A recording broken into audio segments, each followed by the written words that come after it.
Bueno, buenos días. Primeramente quiero agradecer al comité organizador de la Red de Investigación en Gobiernos Locales por haberme invitado a este 13º congreso que celebran aquí en Tuxtla Gutiérrez. Mi presentación que les voy a compartir se titula Ciudades Verdes en el marco del ODS 11.7. Pues primeramente el objetivo es que el artículo 115 constitucional, fracción tercera, inciso G, encarga al municipio las calles, los parques y jardines y su equipamiento. La fracción quinta da facultades para regular el uso de suelo urbano y por lo tanto el espacio público.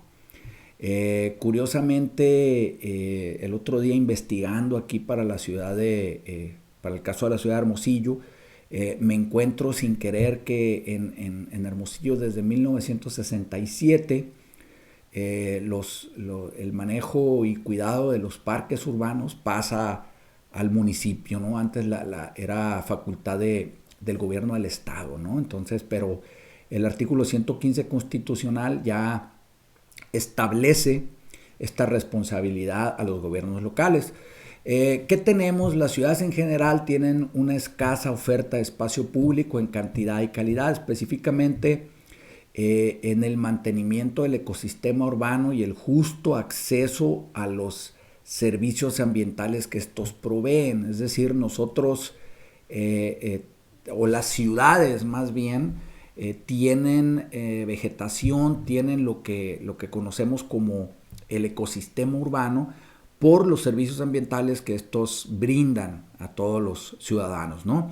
Esta presentación argumenta que ha existido un escaso entendimiento de los indicadores relacionados con lo que se conoce en términos generales como tener una ciudad más verde, específicamente con la localización, y por localización no quiero decir de encontrarlo, ¿no?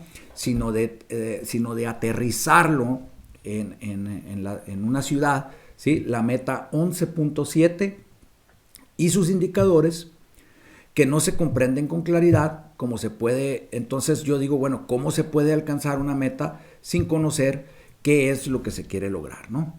Entonces, los temas que voy a tratar de cubrir rápidamente en estos 15 minutos son primeramente, pues, que existe una mala comprensión de los indicadores. Voy a hablar un poco de los indicadores, no de manera exhaustiva, hay muchos indicadores mucho más complejos. Voy a hablar de los más comunes y hasta cierto punto más sencillos, ¿no? ¿Y qué es una ciudad más verde? Voy a discutir un poco sobre el espacio público y el ODS 11.7 y trataré de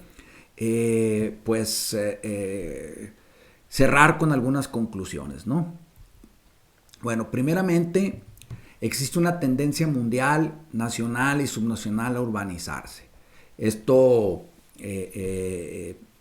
está ampliamente sustentado, lo puedes encontrar en muchos lugares. Es decir, hay un proceso de migración, la gente quiere vivir en ciudad, y yo toda la vida he dicho, no los culpo, ¿no? Vivir en ciudad es genial. Para mí es el mejor invento ever, ¿no? Es decir, a todos nos gusta vivir en esta cercanía que nos brindan las ciudades. En redes sociales le llaman propincuidad. Esta idea de tener mucha gente junta, de estar todos juntos, de ver lugares vivos, de tener opciones, ¿sí? Pero a la vez, a nadie nos gusta vivir en ciudades congestionadas, con reducidos espacios públicos, contaminadas, con malos servicios, ¿no?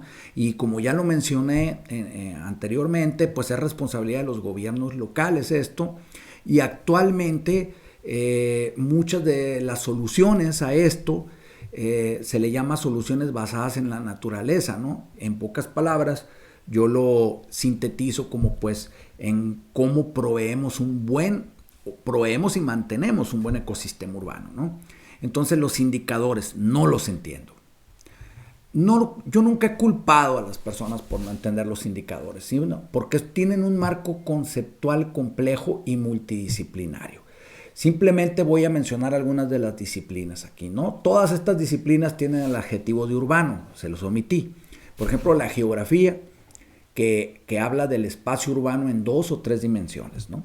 los ecosistemas, que son el conjunto de interacciones entre los seres vivos, humanos, animales, plantas y su entorno, los edificios, calles, parques en la ciudad. Es decir, estamos hablando del ecosistema urbano. Una manera muy fácil de saber cuál es el ecosistema urbano, es una definición que una vez yo encontré, es cuando tú ves un mapa y ves todas esas partes de color verde o azul, generalmente de una manera categórica, por así decirlo, podemos estar hablando del ecosistema urbano, ¿no?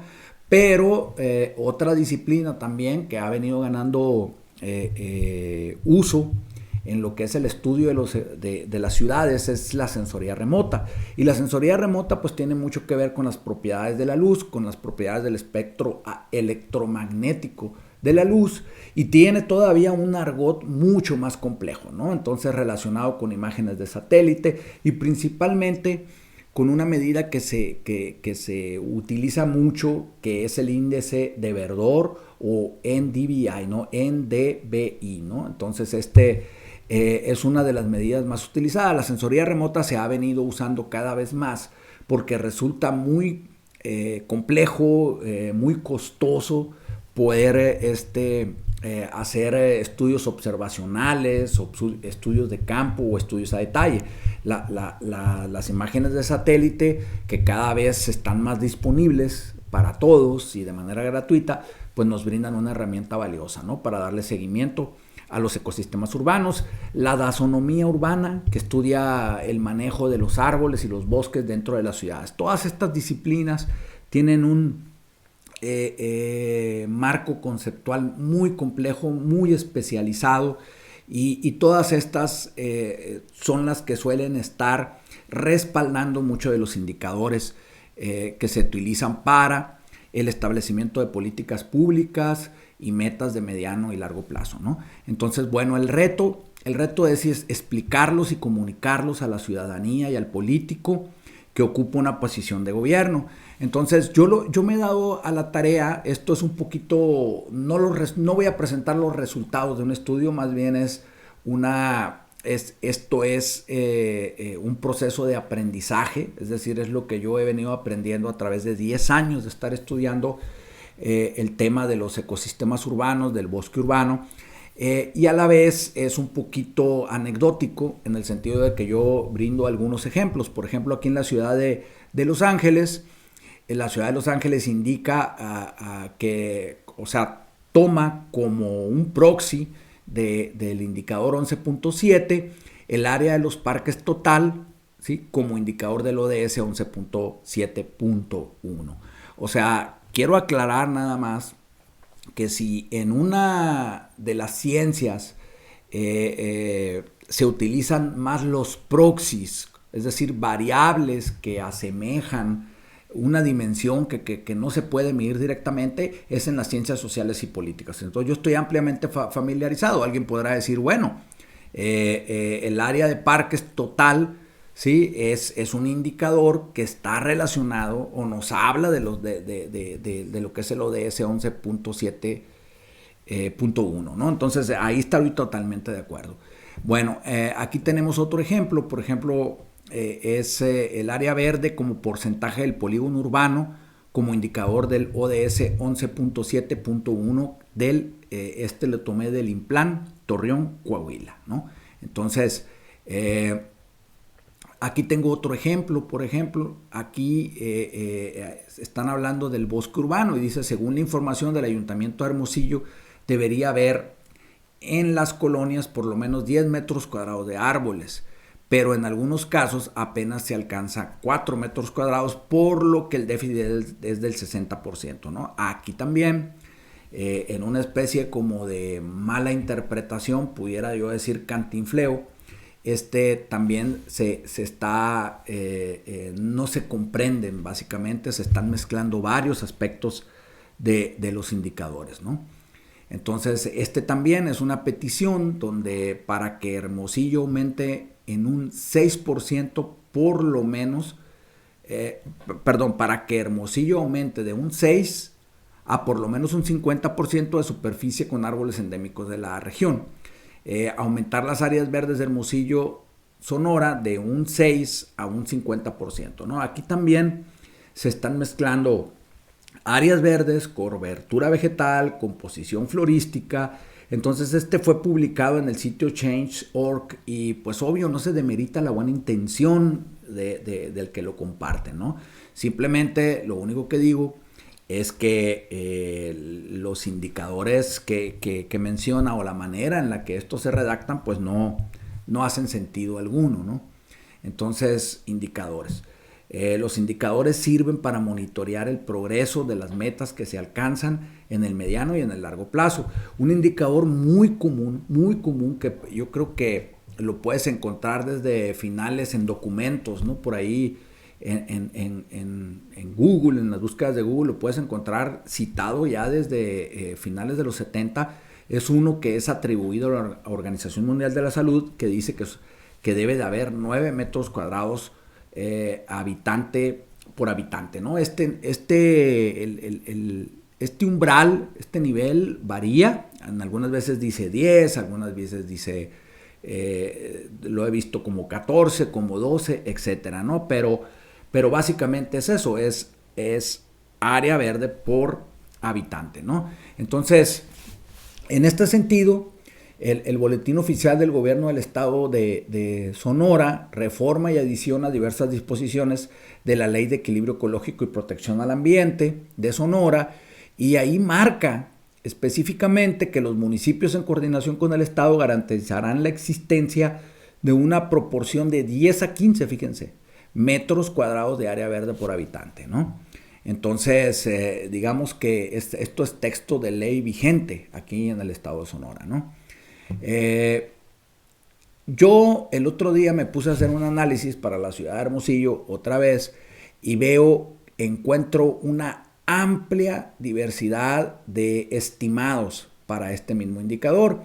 Todo esto lo publico en una nota de un diario aquí digital de circulación local, y ahí yo básicamente hago un resumen donde digo, bueno, el 2013 unos investigadores del Colegio de la Frontera Norte y de la Universidad del Estado de Arizona estimaron 2.30 metros cuadrados de áreas verdes por persona.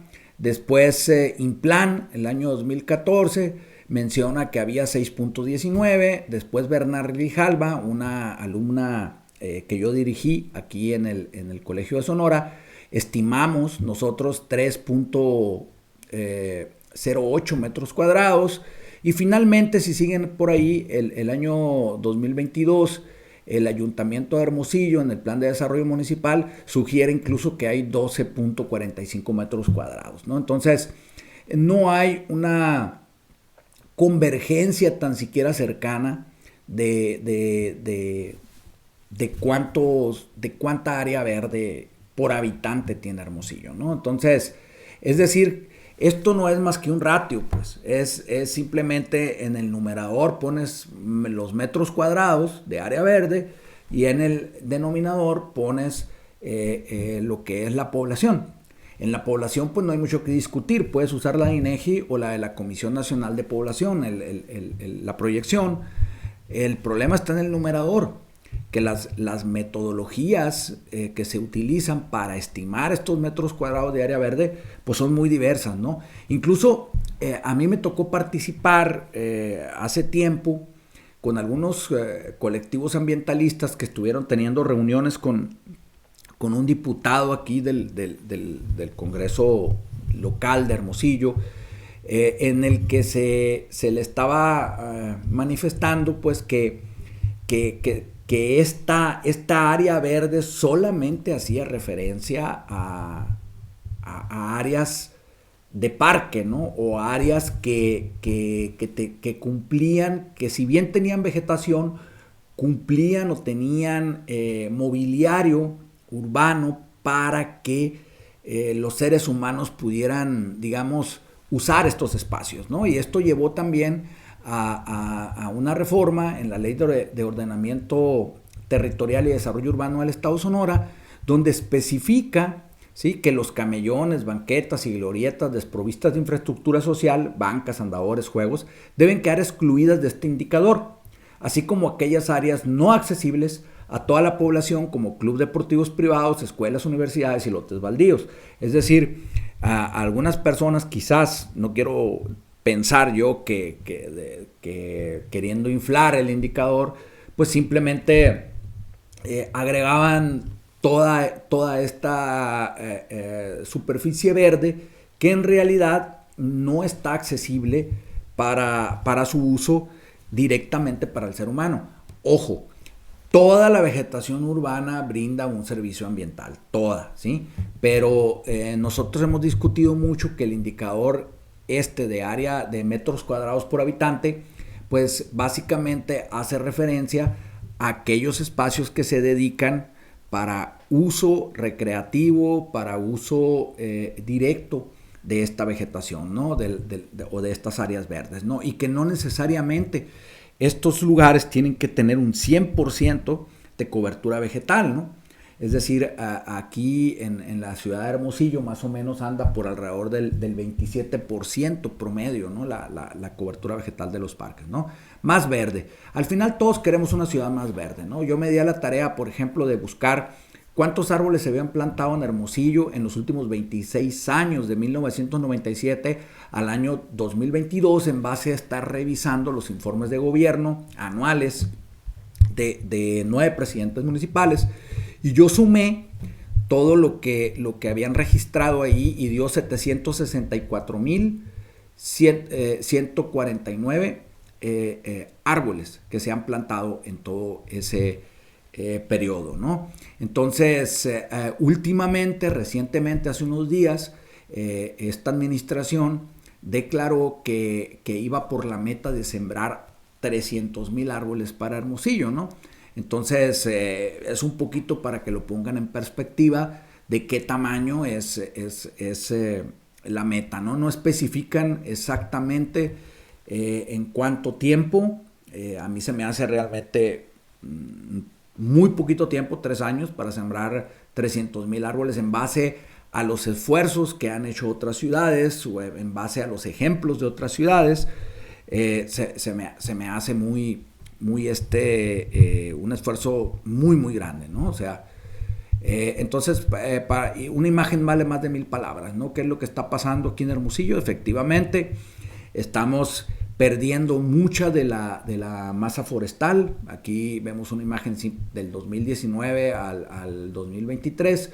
Hemos estado perdiendo mucho de los grandes árboles que nos daban este paisaje de verdor, ¿no? En las principales vialidades de la ciudad, ¿no? Entonces, la cobertura vegetal total por manzana urbana, si la estimó otro estudiante del Colegio de Sonora, que también me tocó dirigirle la tesis, y él la estimó en 11.93, ¿no? En 11.93 de porcentaje de cobertura vegetal. Entonces, ahora sí, el espacio público abierto, el indicador 11.7.1.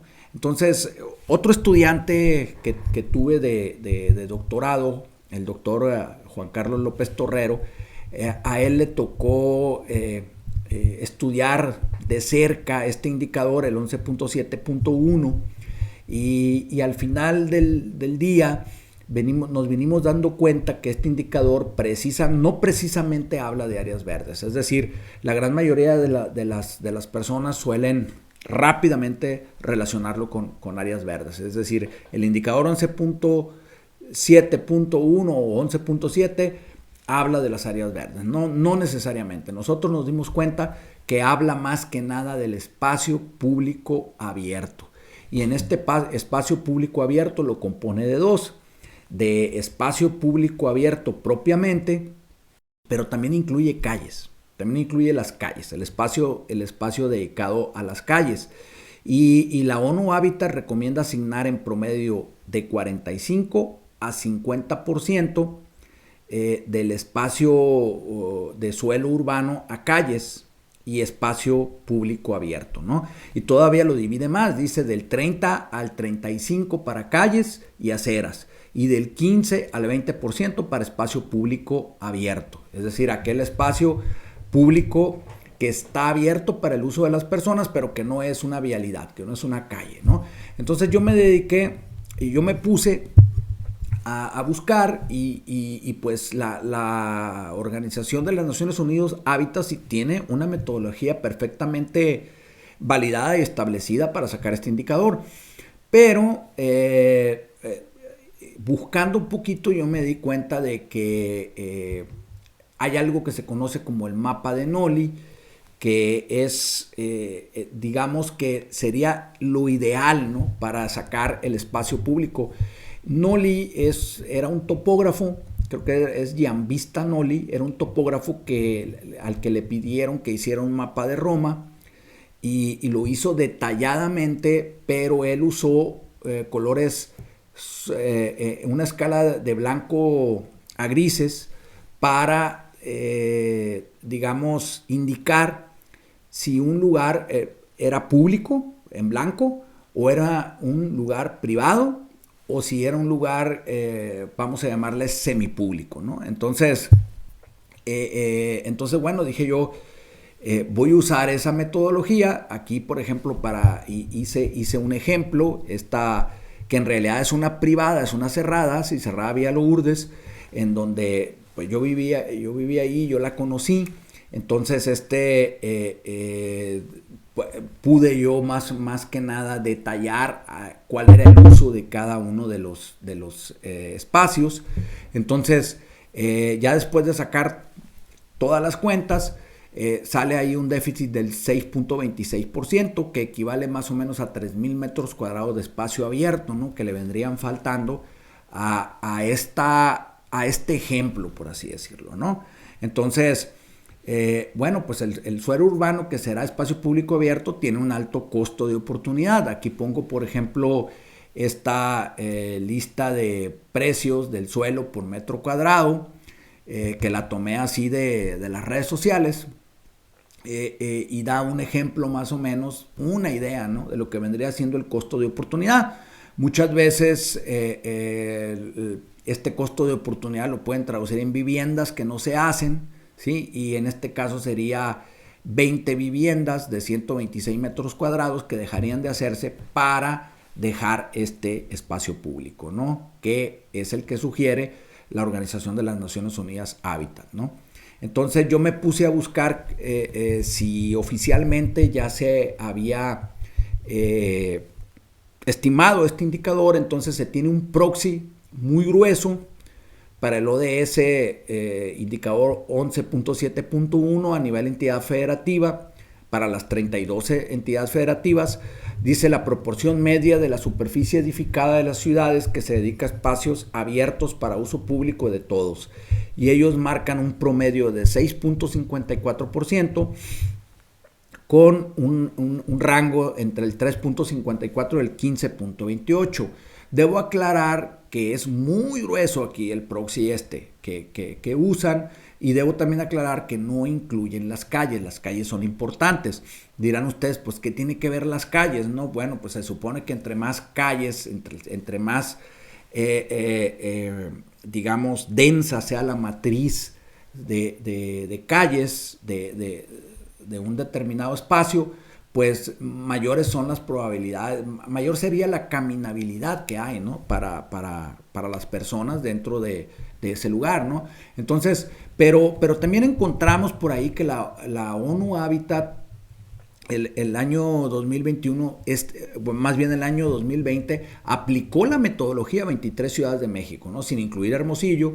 Sí, los promedios obtenidos fueron por debajo de los rangos recomendados, es decir, calles y aceras 13.28% y espacio público abierto 2.51%, ¿no? Entonces, como conclusiones, ya se me está acabando el tiempo, entonces como conclusiones, pues el ODS 11.7 se refiere al espacio público abierto, que incluye calles y espacios públicos. No se refiere necesariamente a parques. Los parques vendrían siendo un subconjunto del espacio público, ¿no? Si los quieres considerar nada más los parques abiertos, porque muchos parques caen dentro de fraccionamientos cerrados. Más verde es igual a mayor verdor, ¿sí? Si quieres una ciudad más verde, es igual a mayor verdor. Y no tiene absolutamente nada que ver con los parques, porque muchos dicen necesitamos más parques como sinónimo de que necesitamos más áreas verdes. No, los parques en Hermosillo creo que son como el 1.8 del polígono urbano, es decir, el 1.8%.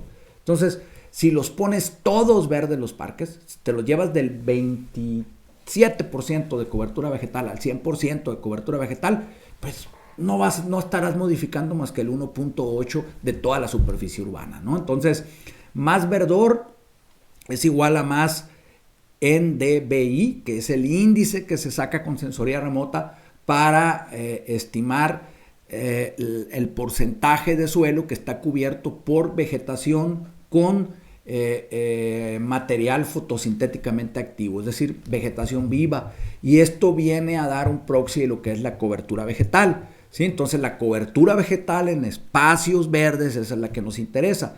Perdón, la cobertura vegetal en espacios públicos es la que nos interesa, ¿no? Entonces, una cosa muy importante que ya se ha discutido mucho en este congreso es que, bueno, una mejor comprensión conduce a un mejor diseño de políticas públicas, a un mejor monitoreo, ¿sí? Para el cumplimiento de las metas. Y las metas se deben de adaptar a las realidades locales. Por ejemplo, si vas a hacer un programa de reforestación, pues, oye, ¿cuál va a ser tu meta de cobertura vegetal para la ciudad, no? Eso va a ser muy relativo. Tú puedes ver, por ejemplo, ciudades como Yuma, donde te están diciendo que tienen un 3.5% de cobertura vegetal, una ciudad emplazada en el desierto, ¿sí? 3.5% de cobertura vegetal y que su meta es llevarla al doble, ¿sí? Llevarla a 7% de cobertura vegetal y que para lograr esa meta, ellos más o menos dicen, cada árbol que plantemos tiene el potencial, ¿sí? Tiene el potencial de aportar 50 metros cuadrados de copa, de dosel o de verdor, ¿no? Entonces saca las cuentas para la ciudad, ¿sí? Para el polígono de la ciudad y dime cuántos árboles necesitas, ¿no? Entonces, bueno, muchas gracias. Quedo para preguntas. Gracias.